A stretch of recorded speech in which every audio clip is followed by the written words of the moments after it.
So I talked to our roofing friend, and he told me that the TPO, hey, you're in my shot, man. At least, yeah. Oh, that's so nice, Quinton. See the shit I have to deal with? So I talked to my roofing thing. You know, I'm just trying to do this. What kind of a producer does this to his stars, you know? You're a horrible producer.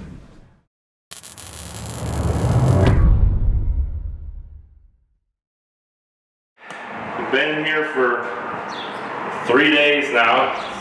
Look at me. Look at my eyes. You guys are freaking killing your old man. I mean, look at me. It's the third day there. And I'm barely, look at my eyes, man. The circles under my eyes. I'm just like, you're not letting me get any sleep. We haven't even started working yet. Today's Thursday. So our trip's a week old, and we haven't started the roof yet. All we've done is travel, and we're getting set up. But today we're starting on the roof. We have a shower.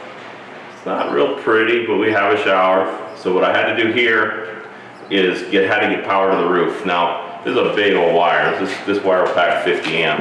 I bought enough of it that I could plug in clear on the main floor. So this is down in the kitchen, comes all the way up to the balcony and then out the window to the roof. Packs 50 amp. The max I'll need is at 50 amp at 220.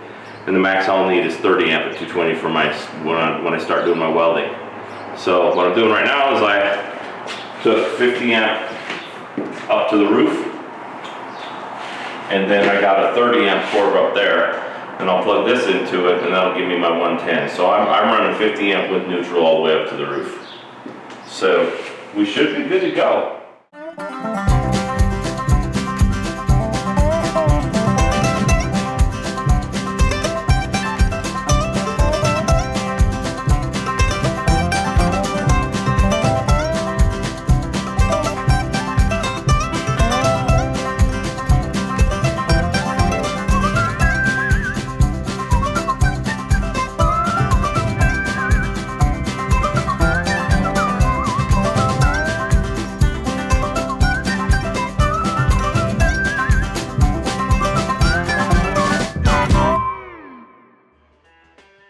First, I gotta apologize because you guys are gonna see some things that you probably didn't want to see ever.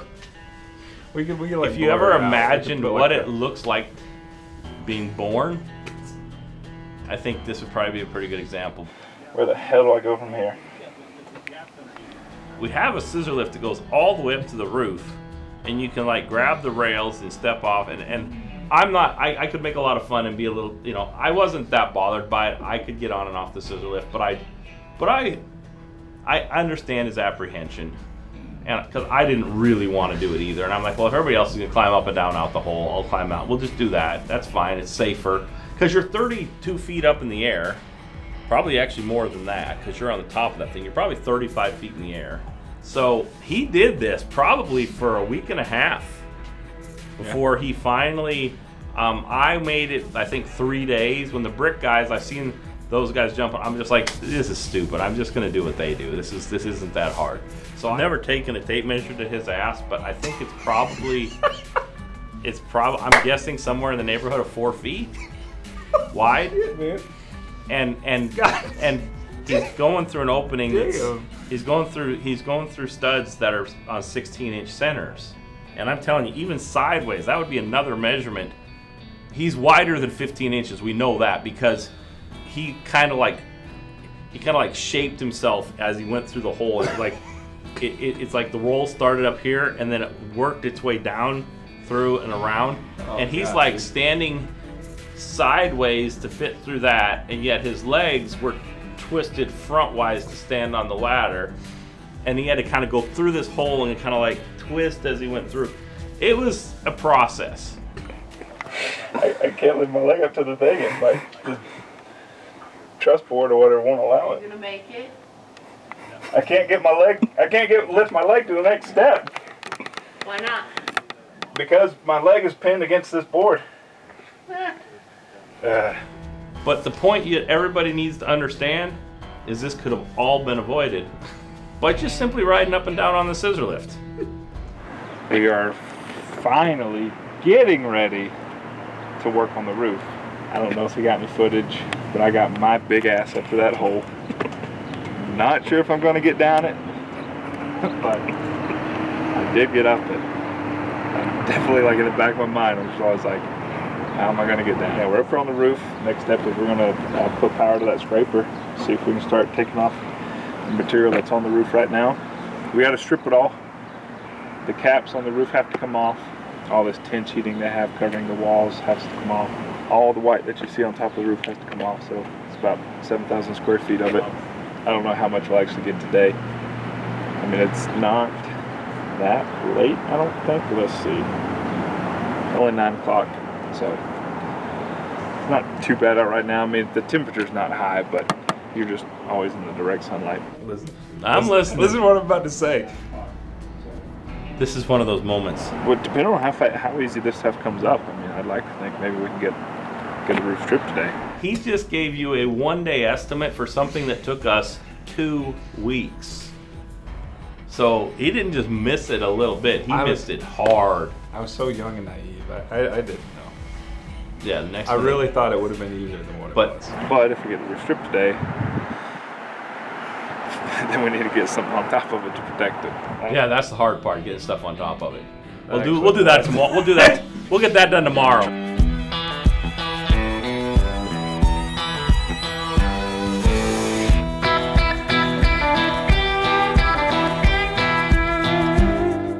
All right, so we're starting to tear the roof off, and Quinton's complaining like a little bitch. Basically, at this point, what had happened is the blinders came off, and Quinton went from we'll have this done by the end of the day to where he was questioning whether or not we would have it done by the end of the year.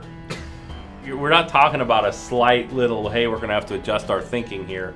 It went from, hey, yeah, I'm gonna walk behind this machine like a lawnmower, and the stuff's just gonna fly up. Maybe if we adjust the chute just right, the stuff will fly straight into the chute and just fall down into the dumpster. We went from that to this stuff's never gonna come off this roof. This is the feeling up there was like, you've given us an impossible task. It will never ever come off. Looking into talking to some of our friends that have been doing this for a long time as to what I could do and shouldn't do, and I've been told that I don't have to take it off. Me being me, I can't live with that. Biggest concern will be whether or not there's too much weight. It ain't gonna impact the TPO at all. Where we screw that insulation board, we can just screw it down and go. We're worried about weight. You don't know what it's designed to hold. You're adding another layer of roofing. And there was a lot of layers of roofing up there. That's why it was so hard, because every time they put another layer of roofing on, they re-nailed it. We basically are saying, oh my God, is there any way we can not have to peel all of this off? And I'm trying to get to the bottom of how hard it's gonna be. Is it really gonna be bad the whole time, or are we gotta get past the learning curve and then it'll go better? Well, if we can get down that deep, Quinton, and get this underneath that board, it might just scrape, pop, and just come right up. This thing's lifting it up pretty easy, isn't it? If you can get under it. Yeah, I just don't know at what point it won't. We decided to proceed, and it was a big job stripping that roof. I mean, we worked hard and it was a big job, but we were able to fix, by taking it all off, I could fix everything. We're putting a lot of money in this building, and over the next year or so here, and I want to make sure that we're good. I want the brick to be good, I want the roof to be good, I want the windows to be good, and then we'll go to work on the inside. So we made the decision to do it right, and I'm glad we did. And even these guys who worked very hard agree that it was the right choice, so that's good. Okay, we're about 3/4 done for the day. That looks like a very big spot, but it's actually a very small Nah, it's spot. probably about 150, 200 square feet of a 7,000 square foot roofing project. We got about 2% done that day, which we got better. We did, because everything was true. It was harder than we expected. We were learning. Yeah. By time David and them left, we weren't even to the halfway point.